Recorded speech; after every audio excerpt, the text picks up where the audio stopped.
அண்ணா குப்பக்காரண்ணே, ஒரு வாரமா எங்கண்ணே போனேன்? நீ வராம வீடே நாரி போய் கிடக்குனே. போராட்டத்துக்கு போயிருந்தேன்ப்பா. போராட்டமா? ஆமா, இந்த வேலையெல்லாம் எங்களுக்கு நிரந்தரம் இல்லையாமா. யானே? ஏதோ KKRன்னு ஒரு கம்பெனிக்கு 2363 கோடிக்கு 10 வருஷத்துக்கு மொத்தமா கொடுத்துட்டாங்களாமா. சரிண்ணே, கொடுத்துட்டு போறாங்கண்ணே. அவங்களாம் குப்பையில போறாங்க, நீ தானே நல்லணும்.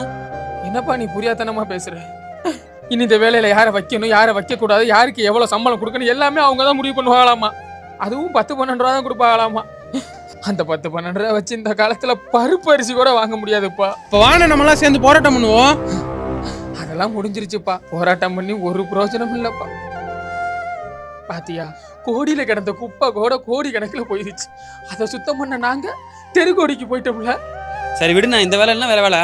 சுத்தம் பண்ண தெரிஞ்ச இந்த கைக்கு சுத்தமா வேற வேலை தெரியாது தம்பி. கழுத்தோடும் ஒரு ஆயுதத்தை தினம் களங்களில் சுமக்கிறோம்.